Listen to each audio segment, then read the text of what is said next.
প্রাণী সম্পদ বিকাশ দপ্তরের উদ্যোগে জাতীয় লাইভস্টকের মিশনের অন্তর্গত এক দিবসীয় চণ্ডীপুর ব্লক ভিত্তিক পশু পাখি মেলা 2025 অনুষ্ঠিত হয় মঙ্গলবার চণ্ডীপুর বিধানসভার অধীন ডলুগাঁও দ্বাদশ শ্রেণী বিদ্যালয় মাঠে। উদ্বোধক হিসেবে উপস্থিত ছিলেন সমাজ শিক্ষা ও সমাজ কল্যাণ দপ্তরের মন্ত্রী টিঙ্কু রায়। প্রধান অতিথি হিসেবে উপস্থিত ছিলেন প্রাণী সম্পদ বিকাশ দপ্তরের মন্ত্রী সুধাংশু দাস।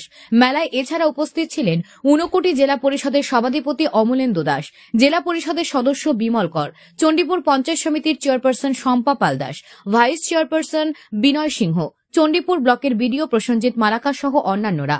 ব্লক ভিত্তিক এই পশু পাখি মেলার মূল উদ্দেশ্য হল প্রাণী পালকদের উৎসাহিত করা এবং সংশ্লিষ্ট দপ্তরের মাধ্যমে প্রদান করা সুযোগ সুবিধা ও বিভিন্ন প্রকল্প সম্পর্কে প্রাণী প্রাপকদের ব্লক ভিত্তিক এই পশু পাখি মেলার মূল উদ্দেশ্য হল প্রাণী পালকদের উৎসাহিত করা এবং সংশ্লিষ্ট দপ্তরের মাধ্যমে প্রদান করা সুযোগ সুবিধা ও বিভিন্ন প্রকল্প সম্পর্ক প্রাণী পালকদের অবগত করা। মেলায় ব্লকের অধীনে থাকা গ্রাম পঞ্চায়েতগুলির প্রাণী পালকেরা তাদের পালিত পশু পাখি নিয়ে অংশগ্রহণ করেন।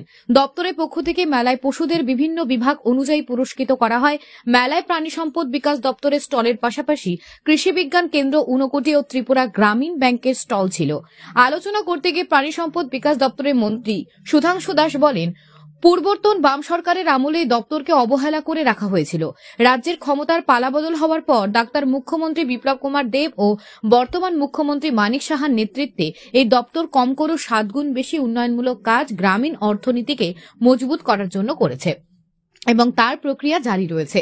এই সরকারের আমলে প্রাণী পালকদের জন্য প্রাণী পালক সম্মান নিধি চালু করা হয়েছে, যেখানে প্রকৃত প্রাণী পালকরা কৃষক সম্মানিত ন্যায় বছরে 6,000 টাকা করে আর্থিক সহায়তা পাবে। গত অর্থ বছরে 5,000 সুবিধাভোগী সুবিধা পেয়েছে। তাছাড়া কৃত্রিম প্রজনন হওয়া গরুর বাচ্চার জন্য সরকার বিনামূল্যে রেশন দেওয়ার ব্যবস্থা করা হয়েছে, যা ডিবিটির মাধ্যমে সুবিধাভোগের অ্যাকাউন্টে দেওয়া হচ্ছে। তাছাড়া প্রাণী পালক ও কৃষকদের সাহায্যার্থে গরু, ছাগল, মহিষ ও অন্যান্য প্রাণীর অস্বাভাবিক মৃত্যু হলে সহায়তা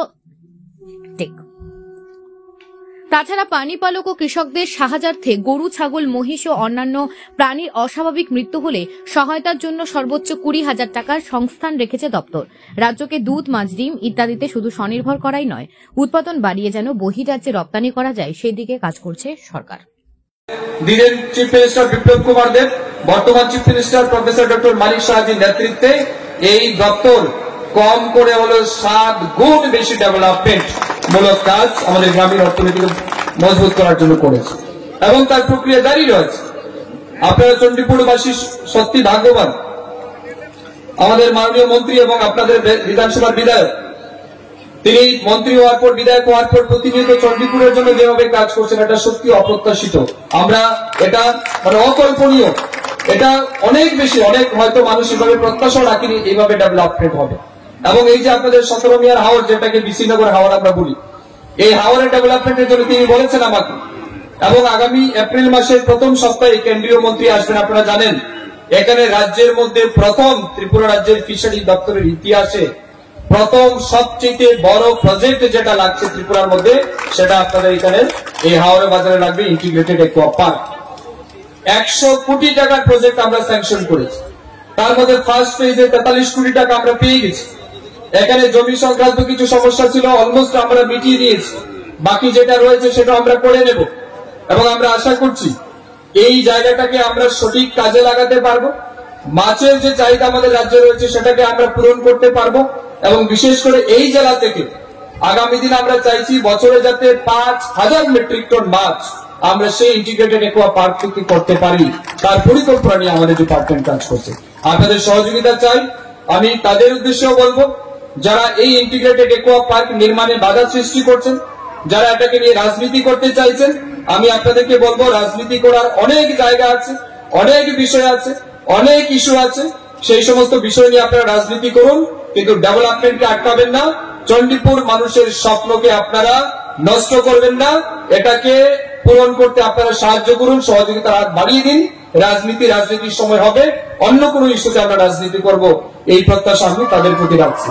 পুনর্বার ইয়ারডিডি দেশে কৃষকদেরকে বছরে 6,000 টাকা দেওয়া। সিমিলারলি আমরা এই সরকারে আমাদের মাননীয় মুখ্যমন্ত্রীর নেতৃত্বে, ওনার সহযোগিতায় আমরা চালু করেছি আমাদের রাজ্যে প্রাণী পালক সম্মান নিধি। এই প্রাণী পালক সম্মান নিধি যারা প্রকৃত প্রাণী পালক আছে, যাদের তার উপর জীবন জীবিকা চলছে, আমরা তাদেরকে বছরে 6,000 টাকা করে বেনিফিট দিচ্ছি। আমাদের এই রাজ্যে এখন পর্যন্ত আমরা 5,000 বেনিফিশিয়ারিকে সেই ফ্যাসিলিটি দিয়েছি। এই আগামী অর্থ বছরে আমরা বাজেটে রেখেছি আরো 5,000 বেনিফিশিয়ারিকে আমরা বছরে 6,000 টাকা করে প্রাণী পালক সম্মান নিধি প্রদান করি।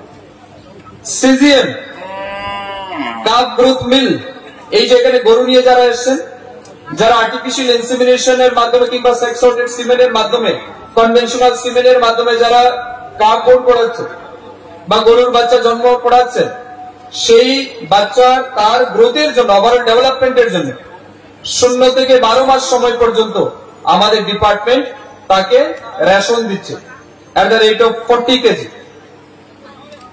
পার ডে এবং পার মান্থ। এবং সেই জায়গাতে আমরা দেখেছি পার বেনিফিশিয়ারি প্রায় 6,000 থেকে 6,500 টাকা করে তাদের ব্যাংক অ্যাকাউন্টে আমরা ডিবিটির মাধ্যমে দিচ্ছি, যাতে তার গরুর বাচ্চাকে রেশন দিতে পারে। আরেকটা স্কিম আমরা চালু করেছি, কম্পেনসেশন ফর লাইভস্টক। মনে করুন আপনার কোনো গৃহপালিত গরু, ছাগল, মহিষ, যে কোনো কিছু হয়তো রাস্তায় হাঁটছে, হঠাৎ করে দেখা গেল একটা খুব জোরে একটা গাড়ি এসে সজোরে তাকে ধাক্কা দিয়ে মেরে গাড়ি পালিয়ে গেছে।